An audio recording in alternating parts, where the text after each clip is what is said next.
Al-Fatihah. Bismillahirrahmanirrahim. Fasal Masail Senin 2 Rabiul Awal 1442 Hijriah, 19 Oktober 2020 Miladi. Sisa uang khidmat. Masalah sisa uang khidmat ini sudah dibahas 2018 kemarin. Ada orang berkhidmat membantu temannya untuk berangkat ke luar negeri dengan mengurus tiket, paspor, dan segala macam surat-surat lainnya. Ternyata setelah semuanya beres, masih ada uang sisa. Pertanyaan, bolehkah ia memiliki uang sisa khidmat tersebut? Jawabnya tidak boleh, kecuali atas izin dari orang yang mewakilkannya.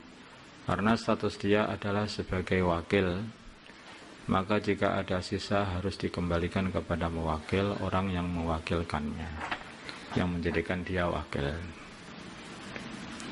Nah, ini banyak ini yang tukang-tukang khidmat itu karena ada turah-turahan begitu loh, ya, lebih-lebihkan uang khidmat itulah akhirnya jadi berkhidmat. Siapa tahu ada lebihnya. Nah ini malah dia tidak boleh. Yang seperti itu harus dikembalikan kepada muwakilnya. Kecuali kalau muwakilnya sudah memberi izin, dah memiliki itu, gak apa-apa, kamu baik aja. Nah, itu kalau sudah digitukan ya berarti sudah diberikan. Kalau orang itu khidmat ya khidmat. Kalau memang biru jasa ya biru jasa, itu loh maksudnya. Yang genah itu loh. Saya itu mau menguruskan tiket kamu bisa, tetapi atau apa aja lah, bukan hanya masalah itu saja, masalah apa aja dengan imbalan. Kira ada akad-akatan yang genah gitu loh. Dengan bayaran sekian itu genah-genah. Ini khidmat sehingga dia malah cari apa itu turahan ini apa itu? Kelebihan. Nah. Masalah menolak nazar. Ada seorang Fitriyah namanya, adalah anak Pak Goni.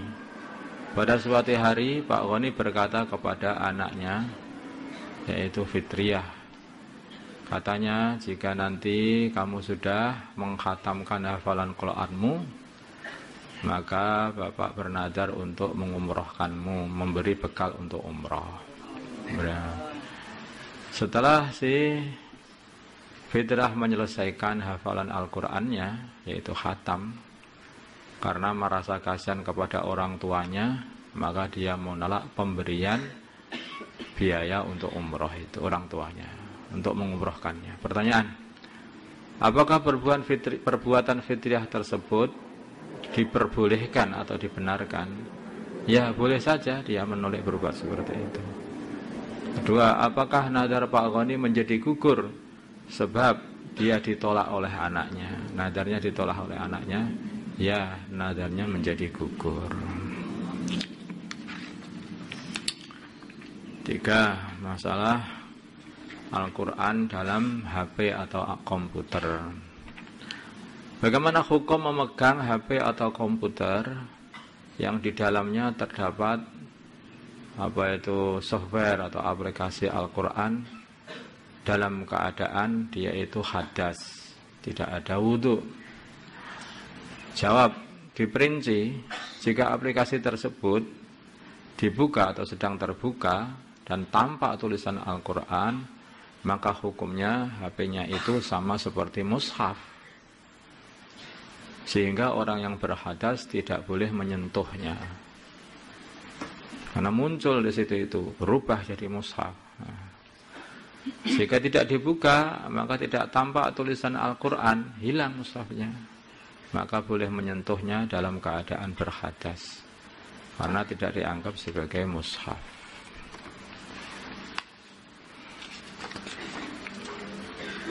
Kadang-kadang itu orang itu apa itu HP-nya itu diisi Al-Quran, mentang-mentang itu HP ambil dibuka begitu saja, Padahal dia tidak dalam keadaan suci. Dalam keadaan suci. Bahkan kadang-kadang kurang beradab juga sebetulnya. Kalau memang punya HP, ini bukan untuk para santri ya. Ini untuk yang tidak santri sana. Ya.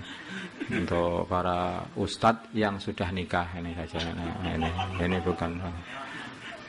Ini kalau memang untuk baiknya itu kalau punya HP itu atau komputer, kalau memang itu dibuat untuk Al-Quran atau kitab dikhususkan.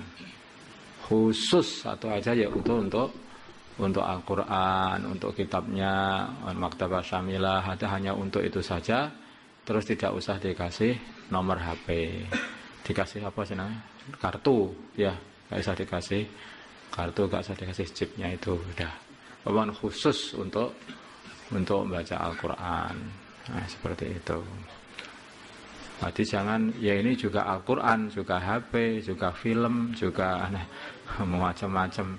Jadi yang seperti itu kelihatannya wallahu alam, yang saya pahami kurang adab. Ya kurang adab itu. Baiknya kalau punya dikhususkan. Dan itu tempatnya pun juga dikhususkan juga, karena itu macam kitab yang seperti itu. Kalaupun itu ulang ini sudah tertutup kan bukan kitab. Ya, tetapi kamu itu loh, mejanya kitab saja diduduki orang, kamu boleh enggak? Nah, itu kamu anggap saja itu HP itu kamu isi kitab, kamu buat meja itu untuk kitab, ya harus punya adab juga mejanya walaupun bukan kitab itu. Nah, hati-hati, harus punya adab apa-apa itu yang berhubungan dengan perkara agama, itu harus punya adab. Jangan dicampur-campur. Ini satu meja untuk membaca Quran, untuk masak, baca komik, baca segala macam. Nah, ini juga kurang adab. Ini meja Quran apa? Ini rehal apa? Apa sih namanya? Nggak ngerti itu. Nah, itu kurang adab. Jadi meja itu pun kalau untuk membaca, untuk ngaji ya dikhususkan. Meja untuk masak ya dikhususkan. Meja untuk baca komik nggak usah ada. Nggak ada. Batu bata. Nah itu termasuk tangan, telapak tanganmu itu. Telapak tanganmu itu khusus untuk agama atau ya untuk apa gitu ya, mestinya kan kayak gitu kan juga wadah juga itu ya. Ini juga jangan dicampur-campur itu. Maksud tubuhmu juga itu tubuh untuk ibadah atau tubuh untuk maksiat. Jangan dicampur-campur begitu itu. Enggak adab yang seperti itu. Nah, coba kalau dihitung-hitung katanya salah semuanya itu, kurang adab ini. Ini kepala, ini jidat ini untuk apa itu, bersujud ya. Makanya dihormati jidatnya itu, jangan sampai dibuka kepalanya gumbulan. Katanya ulama nggak pakai kopiah, nggak pakai apa lain. Ini kepala ulama, kepalanya seorang ulama atau seorang santri atau kepala batu. Nah, kepala batu aja lah. Dengan juga mulut yang dibuat membaca Al-Quran, jangan dicampur-campur. Habis baca Quran, lo langsung umpat. Nah, ini kan berarti padahal itu wadah untuk membaca Quran, untuk ngaji, untuk zikir. Jangan dibuat umpat-umpat. Ya kalau kita tidak salah, ternyata banyak salahnya kita. Kurang adab. Batu bata, masalah adab itu saja itu penting loh. Dulu namanya Imam Nawawi itu mencampur atau menyandingkan kitab agama dengan kitab tib, padahal kitab tib itu ya urusannya penting juga. Itu saja beliau itu jadi susah untuk menulis, untuk ngarang kitab itu susah. Kenapa otakku itu enggak jalan itu? Ada apa ya sebenarnya? Dilihat-lihat loh. Ini ternyata ini.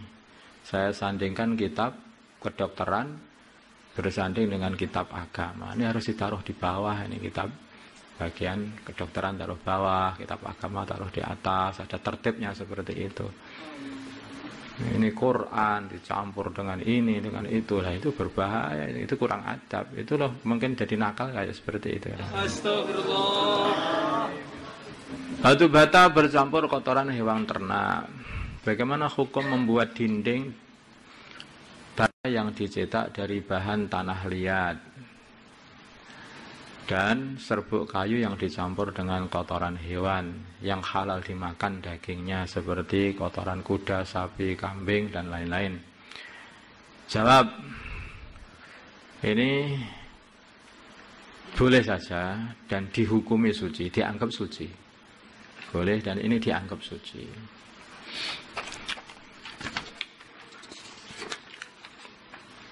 Dan kalaupun kamu itu gosokkan tubuhmu atau tanganmu di situ itu pun juga tidak harus bersuci lagi, tidak. Begitu sudah dianggap suci. Sebagian ulama mengatakan ya, wong sebetulnya itu najisnya mau kok dianggap suci itu gimana? Yang betul itu yang makfu gitu. Tapi enggak, ini kata-kata para ulama kebanyakan mengatakan dianggap suci. Ya sudah begitu aja. Maksudnya ringan lah hukumnya, itu ringan sekali itu. Kalaupun dikatakan makfu pun ya tidak masalah.